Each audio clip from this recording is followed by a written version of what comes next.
नमस्कार बच्चों, मैं आपकी हिंदी की अध्यापिका दर्शना। बच्चों, आज हम इस वीडियो के माध्यम से व्याकरण का एक मुख्य टॉपिक है सर्वनाम, जो कि कक्षा 6 से लेकर 10वीं तक की 5वीं कक्षा में भी आ जाता है ये। तो आज हम इसी टॉपिक का अध्ययन करेंगे जिसका नाम है सर्वनाम। ठीक है, इंग्लिश में इसको प्रोनाउन कहते हैं। तो वीडियो को ध्यानपूर्वक देखिए, ये महत्वपूर्ण टॉपिक है। इसके आधार पर बहुत प्रश्न आपके बनते हैं और अगर ये समझ में आ जाएगा तो बहुत चीज़ें आपके लिए हिंदी में आसान हो जाएंगी। तो आइए अब हम वीडियो को प्रारंभ करते हैं।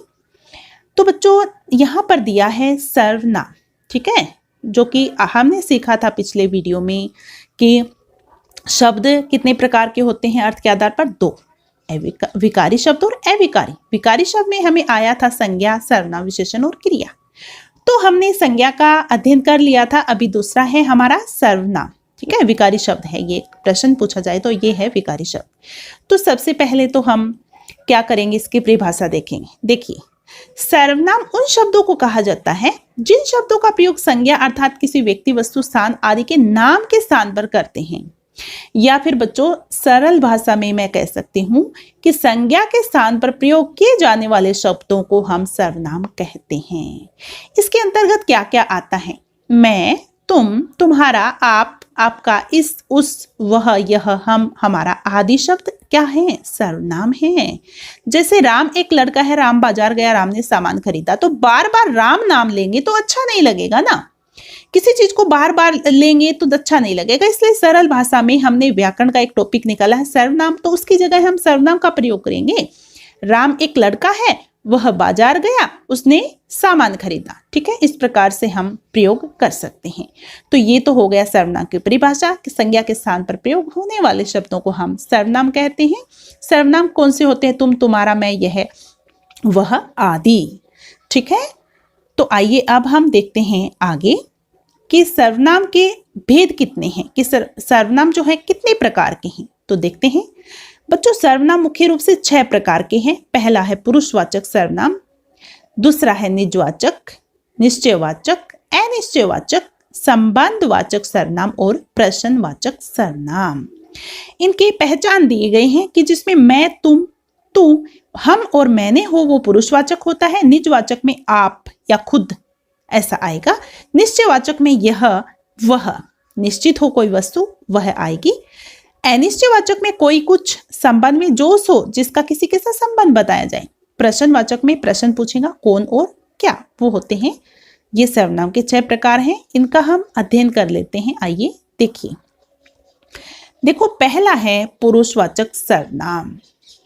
तो बच्चों, आपको ध्यान क्या रखना है, मैं थोड़ा आपको समझाकर चलती जाऊंगी। देखिए, जो सर्वनाम वक्ता, वक्ता क्या होता है? बोलने वाले, श्रोता, सुनने वाले तथा किसी अन्य के लिए प्रयुक्त होता है, उसे पुरुषवाचक सर्वनाम कहते हैं।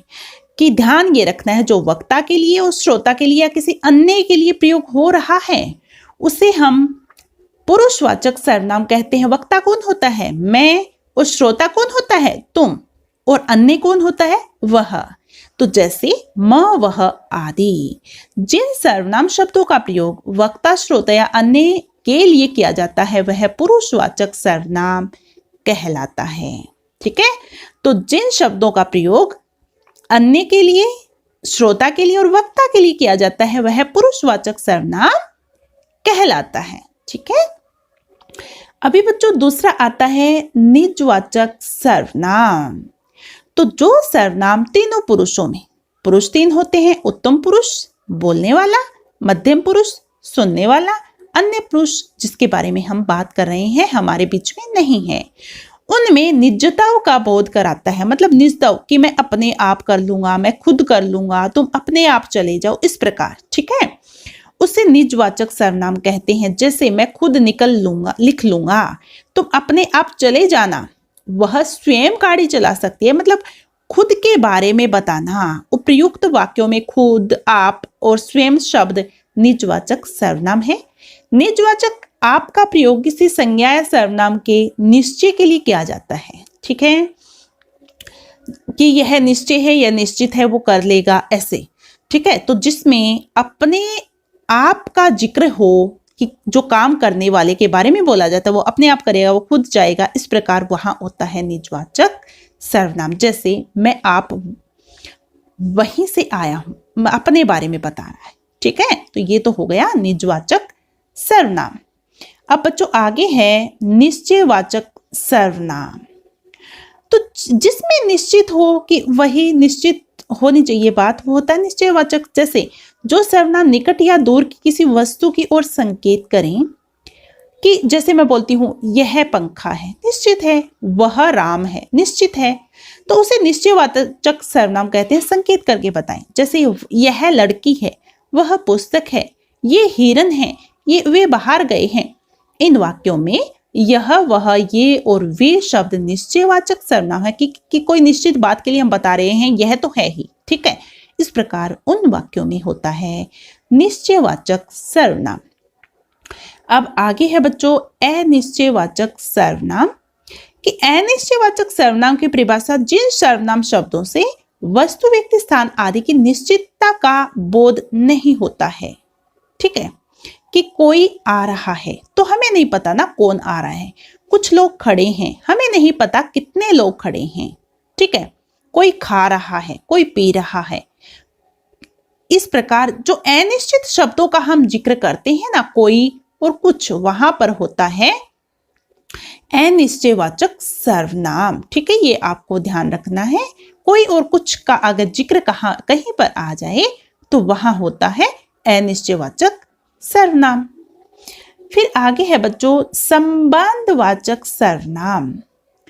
कि जो शब्द किसी दूसरी संज्ञा सर्वनाम से संबंध दिखाने के लिए प्रयुक्त होते हैं, कि दो वाक्य बताए जाते हैं, एक वाक्य का दूसरे के साथ कई बार संबंध होता है, तो वो होते हैं संबंधवाचक सर्वनाम। जो सर्वनाम किसी दूसरी संज्ञा सर्वनाम से संबंध दिखाने के लिए प्रयुक्त होते हैं। जो करेगा सो भरेगा, जो आएगा वो जाएगा, जो रोएगा वो हंसेगा, जैसा करोगे वैसा भरोगे, ठीक है। तो जैसा वैसा, जो वो सो आदि जो उदाहरण होते हैं, किसी वाक्य का किसी के साथ संबंध बताया जाए कि ऐसा होगा तो ऐसा होगा, उन वाक्यों में हमेशा संबंधवाचक सर्वनाम का प्रयोग होता है, ठीक है। अभी है, देखो हम बहुत साधारण शब्दों में सीख रहे हैं अभी। प्रश्नवाचक सर्वनाम कौन सा होता है? तो बच्चों बहुत आसान है, बहुत बच्चे ये तो आसानी से समझ जाते हैं कि प्रश्नवाचक चिन्ह जहां पर लिखा है वहां पर प्रश्नवाचक सर्वनाम होता है। तो जिस सर्वनाम से किसी प्रश्न का बोध होता है उसे प्रश्नवाचक सर्वनाम कहते हैं। जैसे तुम कौन हो, तुम्हें क्या चाहिए। इन वाक्यों में कौन और क्या शब्द जो है वो प्रश्नवाचक शब्द हैं, सर्वनाम है। कौन शब्द का प्रयोग प्राणियों के लिए और क्या का प्रयोग जड़ पदार्थों के लिए होता है, ठीक है। कि कौन प्राणी होते हैं जो जीवित होते हैं उनके लिए कौन का प्रयोग होगा, और क्या कोई वस्तु के लिए, किसी चीज के लिए, जिनमें जो निर्जीव होते हैं उनके लिए होता है क्या का प्रयोग। तो कौन और क्या जहां पर आ जाए वहां पे प्रश्नवाचक सर्वनाम होता है और जहां प्रश्न पूछा जाता है, ठीक है। तो इस प्रकार बच्चों ये सर्वनाम का छोटा सा टॉपिक था जिसका अध्ययन हमने किया। तो आप सबको समझ भी आया होगा, बहुत ही साधारण होते हैं कि संज्ञा के स्थान पर जिन शब्दों का प्रयोग किया जाता है वो सर्वनाम कहलाते हैं। सर्वनाम 6 प्रकार के होते हैं, इनका अध्ययन हमने किया है संक्षेप में, ठीक है। तो आप सभी को समझ भी आया होगा। अगर वीडियो पसंद लगी तो लाइक जरूर कीजिए, कमेंट कीजिए और चैनल पर पहली बार आए हैं तो सब्सक्राइब करना ना भूलें। धन्यवाद।